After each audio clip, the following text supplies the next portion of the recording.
ہے اس کا میں اندازہ خود کر سکتا ہوں، اس لیے کہ جو کچھ بھی میرے بارے میں کہا گیا ہے میں نہیں سمجھتا کہ میں اس پیمانے پر کسی بھی طرح سے پورا اترتا ہوں، اور خاص طور سے جب اساتذہ کا یہاں پر مجمع ہو اور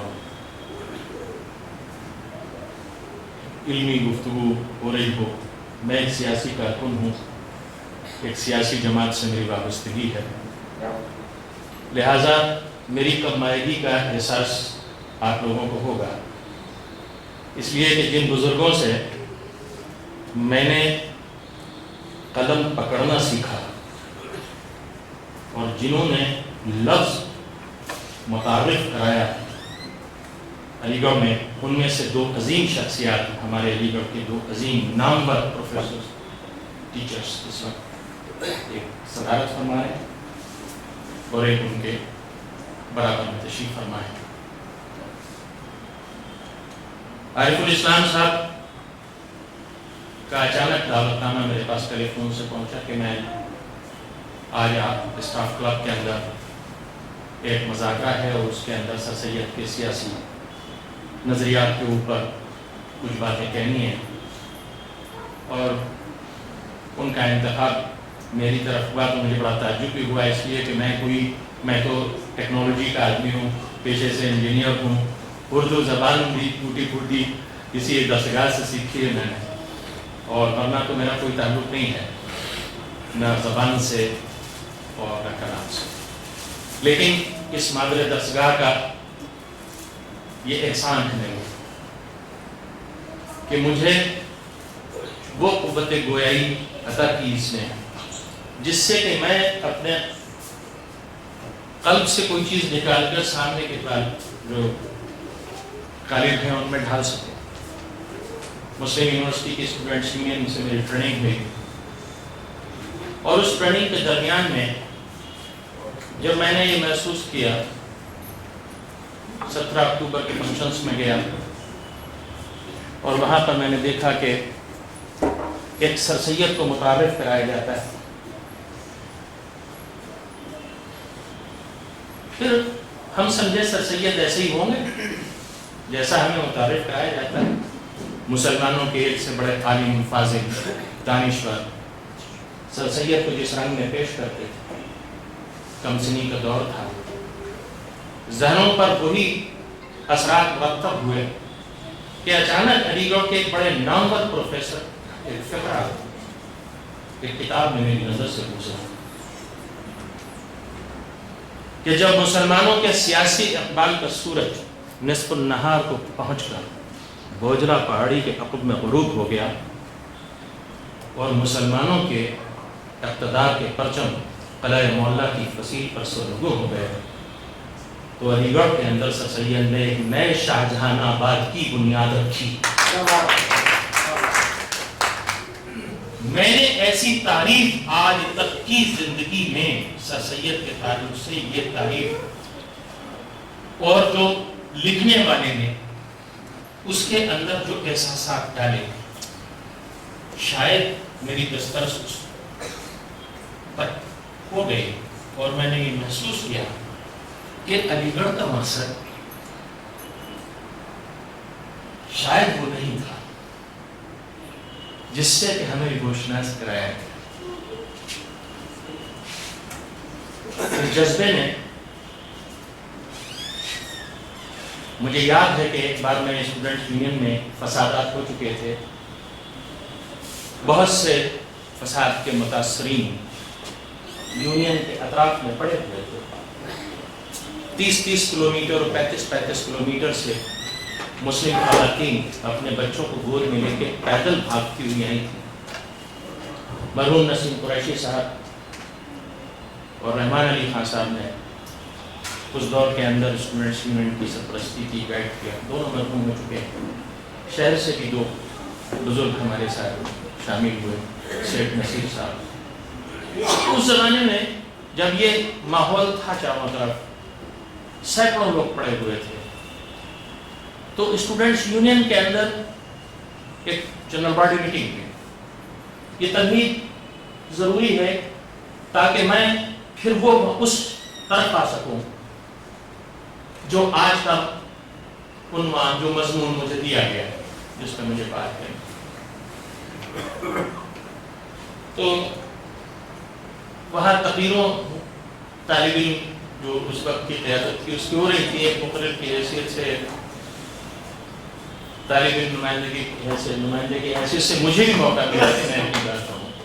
تو جو ذہن میں میرے علی گڑھ میں کینیڈی ہال کے 17 اکتوبر میں جو تاثرات میرے ذہن پر ثبت کیے تھے، اس کے پس منظر میں نے وہ تقریر کی۔ 3 بڑی شخصیات کی وہاں تصویریں لگی ہیں، مولانا آزاد، قائد اعظم محمد علی جناح اور سر سید علامہ۔ سر سید بیچ میں ہے، ایک طرف علامہ اقبال ہیں، ایک طرف قائد اعظم ہیں اور ایک طرف مولانا آزاد۔ اس علی گڑھ کے پس منظر میں جو مجھے میرے بزرگوں نے، میرے دانشوروں نے، میرے سیاسی مدبروں نے علی گڑھ کی تعریف جو میرے ذہن میں رکھی تھی، اس کو مشعل راہ بنا کر میں نے وہ تقریر کی، جس کے اندر میں نے مسلمانوں جو کچھ بھی آج اس ملک میں مسلمانوں کے ساتھ ہو رہا ہے، اس کی ساری ذمہ داری تقسیم کے معاملات پر اور اس پر ڈالی، اور حضرت مولانا آزاد صاحب کی شان کے اندر میں نے قصیدہ پڑھا۔ جب یہ بات ہو چکی اور میں تقریر کر کے نیچے اتر آیا تو ہال کے باہر ایک بارش بزرگ کھڑے تھے، انہوں نے مجھے ہاتھ سے بلایا، میاں ذرا آپ میری بات سنو۔ میں تقریر پہنچا، بولے آپ مجھے پہچانتے ہیں؟ میں نے کہا جی ہاں، مجھے یاد تو نہیں آ رہا، لیکن آپ کا شکل سے شناسائی ہے۔ بولے آپ فیس جمع کرنے آتے ہوں گے تو میں اکثر آفس میں بیٹھتا ہوں، مجھے یاد آ۔ بولے بیٹے جس تاریخ پر آپ بول رہے تھے اس تاریخ کے آپ شاہد نہیں ہیں، اس کی شہادت تو ہمارے پاس ہے، کیسے بدھی کھینچی تھی، کیوں کھینچی تھی، گھوڑا کیوں نکل گیا تھا۔ اس علی گڑھ کو ریپرزینٹ کرنے والے ابھی ہم موجود ہیں۔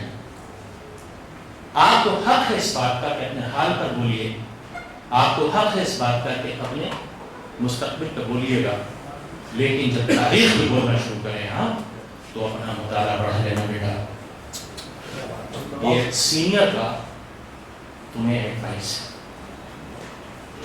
یہ بات میں نے گرہ میں پا دی، اور اس کے بعد میں نے سر سید شناسی کو اپنا ٹارگٹ بنا کے اور سر سید کو پڑھنا شروع کیا۔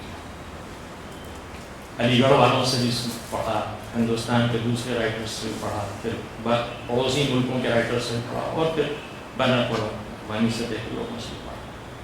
اور اس کے بعد میں اس نتیجے پہ پہنچا کہ علی گڑھ کو جس نقطۂ نظر سے ہم دیکھتے ہیں، علی گڑھ کے قیام کا بنیادی مقصد یہ کبھی نہیں تھا۔ سر سید نے علی گڑھ میں ایک نیا ایجوکیٹڈ مڈل کلاس، ایک نیا نودولتیہ کلاس پیدا کرنے کے لیے برطانیہ نہیں کیا تھا۔ علی گڑھ تعمیر اس وجہ سے کیا گیا تھا، وہی جملہ جو ایک مرحوم پروفیسر کا جملہ ہے، اس نے ذہن کے اندر روشنی ڈالی۔ تو جب ہم اس نتیجے میں پہنچے کہ سر سید کا جو کنسپٹ تھا، سر سید بنیادی طور پر میں سمجھتا ہوں کہ سب سے ایماندار اگر سیکولرسٹ کوئی اس کنٹری میں ہوا ہے تو وہ سر سید سب سے ایماندار۔ لیکن سر سید کے یہاں سیکولرزم کی تعریف مسلمانوں کا سرنڈر نہیں تھا۔ سر سید ایک جملہ سن کے میرے کان کے اندر زخم ہو گئے، ایک دلہن دو آنکھیں، ہر جگہ میرٹ کی تقریر ہے سر سید، ایک دلہن دو آنکھیں، جہاں چاہیے، کیونکہ یہ وہ جملہ ہے جو مارکیٹ میں بک رہا ہے، اس کی ایک سیل ویلیو ہے۔ لیکن اسی تقریر کے اندر سر سید نے پھر آگے کیا کہا؟ یہ سر سید کے اوپر جو بڑے بڑے اتھارٹی ہیں مسلم یونیورسٹی کے، بہت ادب کے ساتھ کہتا ہوں، جسارت کر رہا ہوں، ان میں یہ ہمت نہیں ہے کہ 17 اکتوبر کے اندر کھڑے ہو کر نوجوان نسل کو، آج کی نسل کو یہ بتا سکیں کہ اسی تقریر کا اگلا جملہ یہ بھی ہے۔ میں دل کی گہرائیوں سے عارف الاسلام صاحب کو مبارکباد دیتا ہوں کہ جب منافقت آرڈر آف دا ڈے بن چکی ہے، جب ہپوکریسی سب سے قیمتی چیز بن گئی ہے، اس دور میں عارف الاسلام صاحب نے وہ کتاب لکھی جو اب نئے عنوان سے دوبارہ شائع ہوئی ہے، لیکن جب یہ پہلی بار لکھی گئی تھی تو چائے خانوں پہ روز بحث ہوتی تھی، یہ ایک چیپٹر لکھ کے لاتے تھے، پھر اس پر بحث ہوتا تھا۔ اللہ کا شکر و احسان ہے کہ میں 1947 کے بعد علی گڑھ کی اس جنریشن سے تعلق رکھتا ہوں جس نے نظریاتی، نظری اور فکری طور کے اوپر سر سید کو اس روشنی میں پہچاننے کی کوشش کی جو سر سید کی اصل ہے۔ لال قلعہ امیر زادہ ہے، مجھے انجینئر انہیں خالی پروفیسر بنانے کے لیے ادارہ تھوڑی قائم کیا پہنے ہوئے ہیں۔ نجیب الطرفین سید ہے، دربار میں داخل ہوتے ہیں تو بادشاہ سلامت کھڑے ہونے کے بعد اعزاز دیتے ہیں۔ جفات الدولہ قدیر الملک عارف جنگ سید احمد خان بہادر، اس وقت کے جتنے بھی ٹائٹلز ممکن ہو سکتے ہیں کسی امیر زادہ کے مسلسل سید کے پاس، سب اپنی آنکھوں سے دیکھا۔ بہادر شاہ ظفر کو جاتے ہوئے دیکھا، کیسے شہزادوں کے کٹے ہوئے سر دیکھے، خود اپنے عزیزوں کو خون دیکھا، اپنے ماموزاد بھائیوں کو۔ نتیجے پہ اس پر پہنچے۔ قرۃ العین حیدر صاحبہ کا ایک مضمون میں پڑھ رہا تھا، اس میں انہوں نے ڈیفائن کیا 1857 turning point for the Muslim India. مقابلہ کہے گا، انگریز ہم سے اچھی شمشیر چلاتے تھے، اگر ایسا ہوتا تو ہم فرانس کے آدھے تک کیسے پہنچ جاتے؟ جب ہم میں صلاحیت تھی، اعتماد تھا، بحیثیت قوم تھے اور شمشیر زنی ہماری وراثت تھی، تو ہم نے یورپ کو یورپ کے گڑھ میں جا کے للکارا۔ پھر ایک وقت ایسا بھی ہے جب ہم ڈولوں پہ چلنے لگے، جب ہمارے دین شاہ ڈولوں پہ چلتے تھے، رقص و سرود کی محفلیں تھیں۔ یہ وہ دور تھا جہاں پر قدرت نے تخت ہندوستان ہمارے سامنے سے کھینچ لیا۔ سبب حیدر صاحبہ نے فرمایا، مقابلہ انگریزوں کی اسٹیکیٹو اور مسلمانوں کی ہلالی شمشیر کا نہیں تھا، مقابلہ صرف اتنا تھا کہ جب میرٹھ چھین لیا ہم نے انگریزوں سے، تو کانپور گیرسن اور لکھنؤ کے ریزیڈنسی تک یہ خبر کون پہنچائے ہندوستان کے سپاہیوں کو اور کمانڈرز کو کہ ہم نے میرٹھ چھین لیا، تم کانپور اور لکھنؤ چھین لو، دلی ہماری۔ اب تلوار کا مقابلہ نہیں ہے، اب کمیونیکیشن کا مقابلہ ہے۔ ہمارے پاس صدیوں پرانا برق اندازی نظام ہے، ایک بلم لیے ہوئے، دو گھنگرو بندھے ہوئے، گرجس پہنے ہوئے، دو گھوڑ سوار بیٹھ کے، اور وہ کاغذ لے کے جاتے تھے آگے تک پہنچانے۔ ہمارا برق اندازی نظام بڑھا، ان کا ماڈرن ٹیلی کمیونیکیشن سسٹم بڑھا۔ جنہوں نے مقابلہ کیا وہ انگریز مارے گئے، باقی گرفتار ہوئے، لیکن کسی ایک کمرے کے اندر ماڈرن سائنس اور ٹیکنالوجی کا وہ شاہکار موجود تھا جس نے انگلی کو بٹن دبا کر کانپور کے اندر کرنل لارنس کو اس بات کی اطلاع دی کہ بغاوت ہو چکی، مقابلہ کیا یا تو مارے گئے یا گرفتار ہوئے۔ ہوشیار، جب تک ہمارا برقندازی نظام اطلاع پہنچاتا کانپور کی چھاؤنیوں کو، اس وقت تک ہندوستان کے سارے کمانڈرز اور ٹروپس ڈسارم کر دیا انگریز نے. یہی حال لکھنؤ کا ہوا. تو مقابلہ شمشیر زنی کا تھا ہی نہیں, مقابلہ ہماری جہالت اور انگریز قوم کے علم کا تھا. اس لیے سر سید نے فوراً یہ نفس, میں ذرا عقیدے کا آدمی اس لیے کہتا ہوں کہ ہاشمی و مطلبی ہے سید, رشتہ ہے علم کے شہر سے,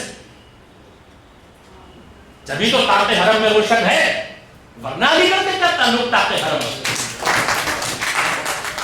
سر سید نے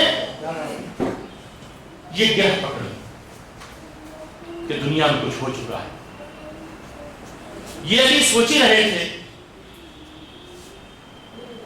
کہ اسد اللہ خان غالب مراد آباد پہنچتے ہیں. سر سید نے اپنی تصنیف آثار الصنادید ان کے پاس سامنے رکھی اور یہ کہا کہ آپ اس پر اسد اللہ خان صاحب اس پر آپ باجا لکھ دیجیے. تو انہوں نے کتاب الٹ پلٹ کر دیکھی اور یہ کہا سید صاحب میں اپنا وظیفہ لے کے کلکتے سے آ رہا ہوں, دنیا میں کوئی بڑا تغیر آ چکا ہے, کوئی ایسا انقلاب آ چکا ہے, انگریز لوہے کی پٹریاں بچھا کر بھاپ سے انجن چلا رہا ہے. اب یہ ماضی کی داستانیں لکھنے اور پڑھنے کا وقت نہیں ہے, آگے کی طرف سوچو. سر سید نے جو ماڈرن ایجوکیشن اور سائنس اور ٹیکنالوجی کی طرف جو نظر کی, اس میں اردو کے اس عظیم شاعر کا بھی کنٹریبیوشن ہے جس نے سر سید کو یہ تعریف کی. تو عزیزان محترم, اساتذہ کرام, سر سید کی لغت کے اندر علی گڑھ کا قیام صرف زاد راہ ہے. تعلیم سر سید کی زاد راہ ہے, منزل وہی ہے جہاں پر جب سرگم ہوئے تھے. اور جو لوگ سر سید کے اس فلسفے کو نہیں سمجھتے وہ علی گڑھ مسلم یونیورسٹی کے اندر سر سید کو خراج عقیدت نہیں پیش کرتے, بلکہ ان کو علی گڑھ کا ہیڈ ماسٹر بنا کے پیش کرتے ہیں. اس عظیم مدبر شرماتے ہیں اس بات کے کہ سر سید is the first political leader of Muslim after the fall of Mughal Empire. شرم آتی ہے یہ کہتے ہوئے اپنے قائد کو قائد بننے سے, اس لیے کہ سیکولرزم کے یہ مطلب نکالے گئے کہ یہ قوم اکثریت کی خواہشات کے تابع ہو کر اپنے تشخص پر, اپنے مذہبی تشخص پر, اپنی ثقافتی تمدنی تشخص پر نادم و شرمسار ہو جائے, اسے سیکولرزم کہتے ہیں. سر سید کے ہیں اس کی تعریف نہیں. سر سید نے مدرسۃ العلوم بنایا, اور ہندو بھی اس دور کے اتنے عظیم تھے کہ سر سید کو جب نے اپنے دوستوں سے کندھے مانگے تو سر سید کے بہت بڑی تعداد ہندو ذمہ داروں جاگیرداروں سے ان کے تعلق آئے. علی گڑھی کے جاگیردار سے جب انہوں نے کہا کہ آپ ہماری مدد کیجیے, آپ سوچئے کہ اس معاشرہ کیا تھا, میں مسلمانوں کے لیے ایک ادارہ بنانا چاہتا ہوں. تو انہوں نے کہا سید صاحب ہم آپ کی مدد کریں, لیکن ہماری ایک شرط ہے. تو سید صاحب کو اس بات کا گمان گزرا کہ شاید یہ اس بات کی بات کریں گے کہ بھائی کچھ ہندو بچوں کا بھی داخلہ ہو جائے. اور تو سید صاحب نے کہا کہ نہیں, آپ بالکل مطمئن رہیں, ہمارے ادارے کے دروازے ہر قوم ملت کے لیے کھلے رہیں گے, جیسے الحمدللہ آج بھی کھلے ہوئے. آپ اس کی ہندو جاگیردار نے معلوم ہے کیا کرنا, کہا سید صاحب یہ بات نہیں, مسلمان تو بہت پیچھے ہیں. ہندوؤں نے تو فورٹ ولیم سے پڑھنا شروع کر دیا تھا کلکتے میں, مسلمان بہت پیچھے. میرا صرف آپ سے ایک درخواست ہے کہ جب آپ ادارہ بنا لیں تو میری ریاست کے غریب مخلوق الحال اور بے پڑھے لکھے مسلمانوں کی یہاں بھی شمع کی تھوڑی سی روشنی پہنچوا دیجیے. یہ تھا وہ ریلیشن, جس ریلیشن کے اوپر سر سید نے اس سیکولرزم کے بنیادیں رکھی. آج کا کیا دور ہے کہ آپ اگر مسلمانوں کے سیاسی اقبال کی بات کریں, ان کے پولیٹیکل آرگنائزیشن کی بات کریں, مسلم سیاست کو شجر ممنوع بنا دیا گیا اور مسلم سیاست کو ایسا بنا دیا گیا ہے جیسے کہ یہ کوئی اینٹی نیشنل قسم کی چیز ہے, اور نیشنلزم کا ڈیفینیشن یہ بنا دیا گیا ہے کہ جس چیز کا کوئی تعلق اسلام یا مسلمانوں سے نہ ہو وہ نیشنلزم ہے. وہ ہے نیشنلزم. لہذا میں یہ سمجھتا ہوں کہ اس وقت سر سید کے دیکھیں جب کوئی چیز ہوتی ہے آئیڈیلائز کرتے ہیں, جب ہم عارف الاسلام صاحب اور ہمارے کچھ دوسرے ساتھی, میں فردن نام نہیں لینا, لیکن 1947 کے بعد جب ہم سبھی لوگ طالب علم تھے آگے پیچھے تھے اور ایک حلقہ تھا, ایک گروپ تھا, اور الحمدللہ آج تک ہے, وہی اسکول آف تھاٹ ہے, تو ہم لوگ ساتھ میں بیٹھتے تھے. تو یہ ہوا کہ علی گڑھ کا رنیسانس کیسے, علی گڑھ کو ٹریک پہ کیسے لائیں. علی گڑھ آیا تھا ایک بار ٹریک پر, طالب علموں کی قیادت ہمارے دور کے لوگوں کے پاس تھی. یہ بندہ حقیر پر تقسیر بھی اس میں شامل تھا. مراد آباد کی عیدگاہ پہ فائرنگ ہوئی. اللہ تعالیٰ کا شکر و احسان ہے کہ علی گڑھ کو یہ امتیاز حاصل ہے کہ جب پورے ہندوستان کی مسلم قیادت خاموش بیٹھی تھی, ہمت نہیں کر پا رہی تھی, اتنے بڑے قتل عام پر علی گڑھ میں 18 دن تک اندرا گاندھی کو گھر سے باہر نہیں نکلنے دیا. کریسنٹ نے انگلینڈ سے لکھا, کور پیج اسٹوری لگائی, عنوان دیا, ٹائٹل دیا, Aligarh back to the rails again. سوچئے, بہت ادب کے ساتھ کہتا ہوں کہ پڑھے لکھوں کا, میں باہر یہ باتیں نہیں کہہ سکتا اس لیے کہ یہ باتیں میڈیوکر سے سمجھ میں نہیں آئی.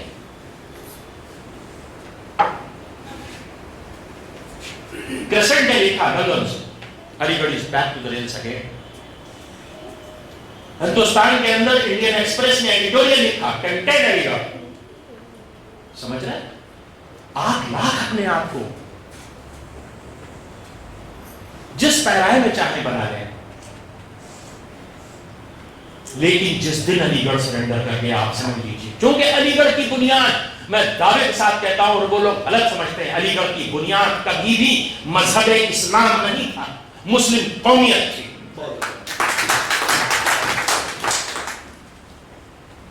With my due apologies to everybody here, برداشت کر لیجیے گا جملہ, politically, socially, Islam is no more a binding force among the Muslims. یہ جسارت صرف اس لیے کر رہا ہوں کہ مسلم یونیورسٹی کے ٹیچنگ اسٹاف ایسوسیشن میں بول رہا ہوں. صرف قومیت کا تصور ایسا ہے جہاں کوئی نہیں پوچھتا کہ ہاتھ باندھ کے پڑھتے ہو کہ کھول کے پڑھتے ہو. تمہاری سین کے اوپر 3 نقطے لگے ہیں یا نہیں لگے ہیں؟ یہ ہے سب سے یہ اپنی زندگی میں بار لگا دیا, مناظریں نہیں ہوں گے کیمپس میں, بحثیں نہیں ہوں گی اس کیمپس میں. اس لیے میرا یقین ہی نہیں عقیدہ ہے کہ اگر ہندوستان کے اندر مسلمان نے کبھی بھی رائز کیا, اس کی بنیاد علی گڑھ ہوگی. کسی دوسرے مسلمانوں کے ادارے کے اندر یہ نظری اور فکری اساسی نہیں ہے جہاں سے مسلمانوں کی قومیت کے نام کے اوپر انہیں پولیٹیکل یونٹی کے اندر تبدیل کیا جا سکے. جب میں مسلمانوں کی پولیٹیکل یونٹی کی بات کرتا ہوں تو اس سے اکثر و بیشتر جو سیکولرزم کی مارکیٹنگ کرنے والے لوگ ہیں وہ کہتے ہیں کہ سلیم پیزادہ از اے کمیونسٹ. آپ یقین کیجیے, میں انسانوں کے لیے کمیونزم کے نظریات کو حرام سمجھتا ہوں. جو انسان دوسرے انسان سے کسی بھی بنیاد پر کسی بھی قسم کی عداوت, رنجش, قدر رکھے, وہ نہ مسلمان ہے نہ انسان ہے. جو تعریف میں اسلام کی سمجھتا ہوں. علی گڑھ نے اس میسج کو ہمارے تعلیم میں ڈالا. ابھی کچھ الیگیرینس میں ایک نیا فساد شروع ہوا ہے یکم محرم کو مبارکبادیں دینے. اس میں 2 الیگیرینس کے نام بھی آئے میرے سامنے. میں نے کہا کہ آپ علی گڑھ کے پروڈکٹ ہیں, آپ پر یہ بات سے نہیں دیتی. علی گڑھ ایک سوچ کا نام ہے, فکر کا نام. سر سید نے ہمیں تعلیم سے اس لیے آراستہ کیا کہ ہم زندگی کے ہر شعبے میں قوم کو گائیڈ کریں. میں اس تفصیل پہ نہ جاتے ہوئے صرف پاسنگ ریفرنس دوں گا. جب ہم چائے خانوں اور کافی ہاؤسز پر بیٹھتے تھے تو یہ خیال ہی میں آیا کہ کچھ کرنا چاہیے. علی گڑھ, پورا علی گڑھ گواہ ہے کہ میری تو بیوہ معمولی پکڑ کر علی گڑھ لائی تھی. لیکن جب میں علی گڑھ سے انجینئر کی حیثیت سے فارغ ہوا, اس سے پہلے میرا کمٹمنٹ یہ تھا کہ میں سر سید کی پولیٹیکل آئیڈیالوجی کے اوپر ایک سیاسی تحریک شروع کروں, اور میں نے کی. لیکن جس سرنڈر علی گڑھ اپنے ایک وائے کی سرپرستی کے لیے نکل نہیں گیا. میں نے علی گڑھ کی محبت میں, سر سید کی محبت میں, جقار الملک کی محبت میں, ہوائی جہاز میں جب مجھے الوداعیہ دیا گیا دبئی کے اندر, تو میرے ایک کوکنی دوست تھے آسٹریلیا میں, انہوں نے مجھے ایک کتاب پیش کی. میں نے ہوائی جہاز میں بیٹھ کر فیصلہ کر لیا کہ میں تحریک کی شروعات دلی سے نہیں کروں گا, میں تحریک کی شروعات علی گڑھ سے کروں گا. اور 1947 کے بعد الحمدللہ میں اپنے آپ کو نہایت بہت, میں کیا عرض کروں, جذباتی بات ہو جاتی ہے اس معاملے کے اندر, کہ میں نے اس پیغام کو کوشش کی کہ میں لوگوں تک پہنچاؤں. مہاولن کا حال کینسل کرایا, علی گڑھ سے اس کی بنیاد رکھی تاکہ ہم نیگیٹ کر سکیں سر سید کے خلاف جو سازش ہے. سر سید کو جو صرف ایک اسکول کا ہیڈ ماسٹر بنا دیا گیا ہے, ہم اصل سر سید کو سامنے لے کر آئیں. قائد ظاہر ہے کہ انسانی زندگی ہے, ایک دن چراغ گل ہو جاتا ہے, لیکن سب سے بڑا کارنامہ یہی ہوتا ہے کہ وہ ترکہ, وہ وراثت جن کے پاس جاتی ہے, اگر وہ اس قائد کے لیے صرف چادریں چڑھانے تک ان کی وفاداریاں نہیں ہیں اور محبتیں افزوں, تو پھر وہ اس کے پیغام کو لے کے آگے چلتے ہیں. میں سمجھتا ہوں کہ سر سید کی جو پولیٹیکل آئیڈیالوجی ہے اور سر سید کا جو سیکولرزم ہے, اسے علی گڑھ کو آئیڈیلائز کرنا چاہیے.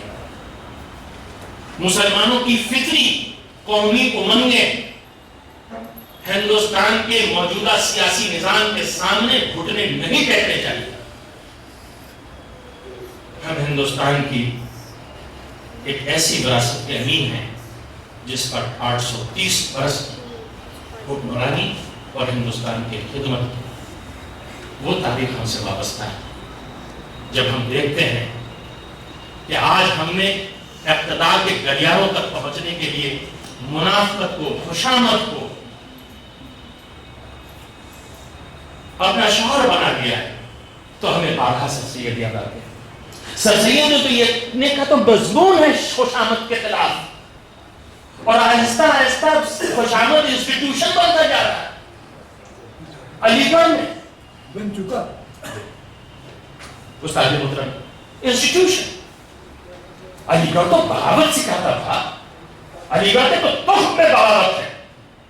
جھوٹ بولتے ہیں وہ لوگ جو یہ بات کہتے ہیں کہ سر سید تو انگریزوں کے یہ سر سید کے خلاف ان لوگوں کا پروپیگنڈا ہے جو سر سید کو نگیٹ کرنے کے لیے اور ان کی پولیٹیکل آئیڈیالوجی کو نگیٹ کرنے کے لیے قرآن اور سنت کا استحصال کرتے تھے. علی گڑھ تحریک کے اوپر کیا کیا باتیں نہیں ہوئی, چاہے وہ کانگریس کا پلیٹ فارم رہا ہو, چاہے وہ خلافت کا پلیٹ فارم رہا ہو, کیا کیا باتیں نہیں ہوئی. سر سید کو بچانے والا, سر سید کو ڈیفینڈ کرنے والا, سر سید کے اپنے دائرے میں کوئی نہیں تھا. کتنا ظلم کیا ہے ہم نے اپنے قائد پر, کتنی زیادتی کی ہے اپنے محسن پر. میں علی گڑھ کے دانشوروں سے یہی درخواست کرتا ہوں کہ ہم تو میدان کارزار میں ہیں, لیکن جس قوم کے اندر انٹلیکچوئل ویکوم ہو جاتا ہے، جس کا دانشور سرنڈر کر جاتا ہے، اس قوم کو شکست سے کوئی روک نہیں سکتا۔ یہ ذہنی پسپائی کیوں؟ یہ ہندوستان ہمارا وطن ہے۔ میں تو شاہ جہاں پور کا رہنے والا ہوں، شہیدوں کا خون دوڑتا ہے میرے رگوں میں۔ میں کسی توگڑیا اور کسی گرراج کشور کے کہنے سے ملک چھوڑ دوں؟ میری تہذیب، میرا تمدن، میری شناخت میرے اوپر بوجھ بن جائے گی، ندامت کا توق بن جائے گی میرے گلے؟ نہیں، یہ صورتحال ہم کبھی برداشت نہیں کریں۔ India is my country. ہم انتخاب سے ہندوستانی ہیں، اتفاق سے ہندوستانی نہیں۔ 1947 کے اندر ہمارے سامنے ایسا مرحلہ آیا جب ہمیں یہ فیصلہ کرنا تھا کہ ادھر یا ادھر۔ ہمارا فیصلہ یہ تھا کہ ہم جہاں ہیں ہم وہیں رہیں۔ یہ اعتماد ہمیں علی گڑھ کی انسٹیٹیوشن سے ملا۔ سر سید کا اعتماد کبھی نہیں متزلزل ہوا۔ غلط کہتے ہیں، جھوٹی تاریخ ہے جو ہندوستان کی تقسیم کی ذمہ داری مسلمانوں کے کانپوں پہ رکھتے ہیں۔ اگر مسلمانوں کو ہندوستان کی تقسیم بنانی ہوتی اور اگر مسلمانوں کو پہلے دن سے یہ بات گوارا نہیں ہوتی کہ ہم ہندوستان کے اکثریت ہندو برادران وطن کے ساتھ اس ملک میں نہیں رہ سکتے، تو 34 سال انتظار نہیں کرتا مسلمان۔ 30 دسمبر 1906 کو فیصلہ ہو جاتا ہے ڈھاکہ میں نواب سلیم اللہ کے کہ ہمیں نہیں رہنا۔ بٹ مجھے ایک بار موقع ملا، ہندوستان کے وزیر اعظم جب جناب وی پی سنگھ صاحب تھے اور ہندوستان کے اقلیتوں کے تعلق سے اس وقت کے وزیر داخلہ مفتی سعید صاحب یہاں کل ہند سطح کی مائنورٹیز کی کانفرنس تھی۔ صبح سے شام تک عالم و فاضل بولتے رہے، حق بھی ان کا تھا، ہم تو طفل مکتب جاہل، ان سے کیا لینا۔ لیکن وہ اچانک کچھ نوجوان کھڑے ہوئے دلی یونیورسٹی اور جامعہ اور علی گڑھ کے، ان کا بھائی کچھ نوجوانوں کو یہ بات کرنے کا موقع ملے، اور فال علی گڑھ کے حصے میں آیا اور اعزاز میرے سر مجھے بھیجا گیا۔ میں نے جانے کے بعد تقریب کے اندر یہ کہا کہ میرے لیے آج اس سے بہتر موقع نہیں ہو سکتا کہ عزت مآب وزیر اعظم ہند صدارت فرمائے کسی جلسے کی، اور میں مسلمانوں کی اس نسل کے نوجوان کی حیثیت سے آپ کی خدمت کے اندر کچھ باتیں عرض کروں جنہوں نے آزاد ہندوستان میں آنکھ کھولی۔ صبح سے شام ہو گئی، مسلمانوں کے زخموں کا مداوع کی بات چھوڑیے، ابھی تک یہ طے نہیں ہو پایا ہے کہ تبرہ پوری ہو چکی مسلمانوں اور مسلم سیاست پر، یا ابھی کچھ باقی ہے۔ مفتی سعید صاحب کا گھر کے واقعہ بتایا۔ میں نے کہا آج ہندوستان پورے ملک کے سارے ٹاپ دانشور جو ہو سکتے ہیں وہ آج یہاں موجود، ہسٹورینز ہیں، جرنلسٹ ہیں، زندگی اور واک آف لائف سے سارے بڑے بڑے عظیم پروفیسر موجود پورے ہندوستان، اور صبح سے شام تک مسلمانوں کی سارے زخموں کے لیے صرف ذمہ داریاں طے ہوتی رہی، اور ذمہ داری صرف یہ تھی کہ ملک کی تقسیم مسلم لیگ نے کرا دی، اور جناح صاحب کو چونکہ اقتدار نہیں مل رہا تھا لہذا انہوں نے ملک تک ختم جہاں پا۔ یہی ہم ہندوستان کے اخبارات کے اداریے سمپادکیے پڑھ کر یہ تاریخ آج تک ہمارے ذہنوں تک پہنچی۔ لیکن میں نے وہاں ایک سوال کیا، میں نے کہا کہ میں آپ سے ایک سوال کرنا چاہتا ہوں اس نوجوان نسل کی حیثیت سے جو آزادی کے بعد منہ سے علی گڑھ بول رہا، میری ذاتی حیثیت کیا کچھ بھی نہیں۔ علی گڑھ مسلم یونیورسٹی کو اعزاز ملا تھا کہ تم جاؤ، پھر علی گڑھ والوں نے طے کیا کہ ہم میں سے سلیم پیرزادہ جائیں گے، تو سلیم پیرزادہ نہیں، میری جگہ میرے درسگاہ کی، میری مادر درسگاہ کی وہ آواز گونجی۔ میں نے کہا کہ اگر مسلم لیگ اس بات کی ذمہ دار تھی کہ ملک تقسیم ہوا، تو پھر یہ ریزولوشن وقار الملک کی صدارت میں 30 دسمبر 1906 کو پاس ہو جانا چاہیے تھا۔ 34 سال کس بات، 23 مارچ 47 تک کا انتظار کس بات کے لیے کیا ہندوستان کے مسلمانوں نے؟ تب تک تقسیم بھی نہیں ہوا تھا۔ آج کل کے مسلمانوں کو بڑا غم ہے، تقسیم ہو گیا اس لیے بڑی زیادتی ہو رہی ہے ہمارے ساتھ. تب تو اللہ کے شکر سے 6 فٹ پنجابی بھی آپ کے ساتھ تھے اور 7 فٹ کے پٹھانی بھی آپ کے ساتھ تھے اور بلوچ بھی آپ کے ساتھ تھے. 37 میں کیا ہوا تھا آپ کے ساتھ بہار میں یاد ہے؟ میں نے پوچھا کہ تقسیم کی ذمہ داری اگر لیگ کے اوپر ہے تو یہ ریزولوشن تب ہونا چاہیے تھا. 23 مارچ میں 40 کیوں ہے؟ میرا سوال یہ ہے محترم وزیر اعظم صاحب آپ کے توسط سے ہندوستان کی سیاسی دانشوری مجھے جواب دے. ہندوستان کا مسلمان کانگریس کی ہندو قیادت سے کیا مطالبہ کر رہا تھا جو اس سے قابل قبول نہیں تھا؟ اسے ملک کی تقسیم گوارا تھی، پاکستان دینا گوارا تھا، لیکن 34 سال تک متحد ہندوستان میں جو مسلمان چاہ رہا تھا، جو مسلمان مطالبہ کر رہا تھا، وہ دینے کو تیار نہیں تھا. میں چاہتا ہوں کہ آپ حضرات میں سے دانشوروں میں سے کوئی روشنی ڈال دے، چونکہ یہ وہ بنیادی چبھتا ہوا سوال ہے جو علی گڑھ کے اس حقیق پر تفسیر نوجوان کے ذہن کے اندر ایک کانٹے کی طرح کھڑا رہا ہے کہ ہمارے بزرگوں نے ملک کی تقسیم کیوں مانگی، کس لیے مانگی؟ اس لیے کہ علی گڑھ نے تمہیں بتا دیا تھا کہ جس ملک کی تقسیم 1947 کو ظہور پذیر ہوئی اس کی بنیادیں تو 18ویں صدی کے اندر ہی کھودنا شروع کر دی گئی تھی. میرا خیال ہے کہ تاریخ کے اوپر میڈیا کس اور جوہلا کو بات نہیں کرنی چاہیے. ٹویٹر اور فیس بک بھرا ہوا ہے. I am just concluding.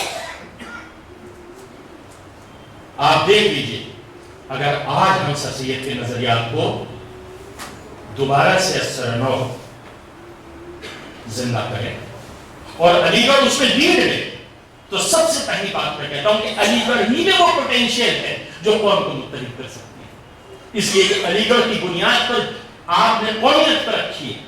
It is a Muslim university, it is not an Islamic university.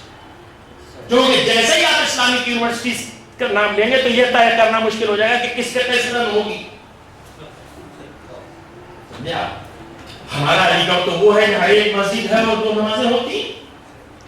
یہی ہماری وراثت ہے اور انشاءاللہ کنٹینیو کرے گی. تو علی گڑھ کی تحریک کے اندر سب سے بڑی خوبی یہ ہے کہ اگر سر سید کی پولیٹیکل آئیڈیالوجی کے اوپر آپ علی گڑھ کو دوبارہ سے زندہ پائندہ کرنا چاہتے ہیں تو علی گڑھ ہی وہ پلیٹ فارم ہے جہاں کے اوپر آپ قومیت کے نام کے اوپر قوم کو متحد کر سکتے ہیں. یہ ہماری بنیاد ہے. اور دوسری بات کہ سر سید کا جو پولیٹیکل سیکولرزم ہے وہ ہمیں آئیڈیلائز کرنا چاہیے. جہاں جیو جی لو. سیکولرزم سرنڈر کا نام نہیں ہے. انٹیگریٹی ود ایکوالٹی، وطن کی محبت جسٹس کے ساتھ. آج بھی اگر ہندوستانی مسلمانوں کے قومی امنگوں کو ہندوستان کی اکثریت کی سیاست اکوموڈیٹ کر لے تو میں سمجھتا ہوں کہ ہندوستان جنت نشان سے عظیم ملک دنیا میں ہو نہیں سکتا. جو طاقت ہمارے پاس، جو صلاحیتیں ہمارے پاس ہیں، ہم وہ ہیں جنہوں نے ایک عظیم تاریخ دی ہے. ہم وہ ہیں جس نے اس ملک کو عظیم تمدن دیا ہے، گنگا جمنی تہذیب دی ہے. ہمیں فخر ہے اس بات پر. لوگ اکثر جب سوال کرتے ہیں، میں نے جنم اشٹمی پر لوگوں کو مبارکباد دے دی تو اس پر 2-4 لوگوں کا اعتراض آیا. میں آپ سے کہتا ہوں علی گڑھ کی ٹریننگ یہ ہے کہ ہمیں اپنی مذہبی شناخت پر شرمندہ نہیں ہونا، چھاتی ٹھوک کے کھڑا ہونا ہے، لیکن اسی کے ساتھ ساتھ مذہبی طور سے ہمارا رشتہ ہمالیہ سے نہ ہو، گنگا اور جمنا سے نہ ہو، رام اور کرشن سے نہ ہو، لیکن سیولائزیشن کے ناطے ہمارا رشتہ ہے. ہمیں انڈین سیولائزیشن سے تعلق رکھنے کے اوپر وہ گرو ہے، وہ سربلندی ہے. اور اس کو آئیڈیلائز کیا علامہ اقبال ہے جب انہوں نے اپنے شاعری کے اس پیارے منتخب کیے اور اس پر ریفرنس کیا تو کہیں ہمالیہ نظر آتا ہے، کہیں رام نظر آتا ہے. وہ تو شاعر مشرق کہلاتے ہیں، شاعر اسلام ہے. تو میرا خیال یہ ہے کہ سر سید کی پولیٹیکل آئیڈیالوجی کا نسخہ وقت کی سب سے بڑی ضرورت ہے. علی گڑھ کے دانشوروں کو، علی گڑھ کے اساتذہ کو، علی گڑھ کے طلباء کو اور علی گڑھ سے وابستہ ہر شخص کو جو کسی بھی صورت میں علی گڑھ تحریک سے وابستہ رہا ہے، اس کو آگے بڑھ کر سر سید کی پولیٹیکل آئیڈیالوجی کو فارورڈ کرنا چاہیے. میں سمجھتا ہوں کہ علی گڑھ کا یہی مقام تھا, یہی مقصد تھا, اور اسی مقصد کے اندر مستقبل کے ہندوستان کی ایک بہتر مستقبل کی نوید ہے. بہت بہت شکریہ عارف الاسلام صاحب, آپ نے مجھے موقع دیا.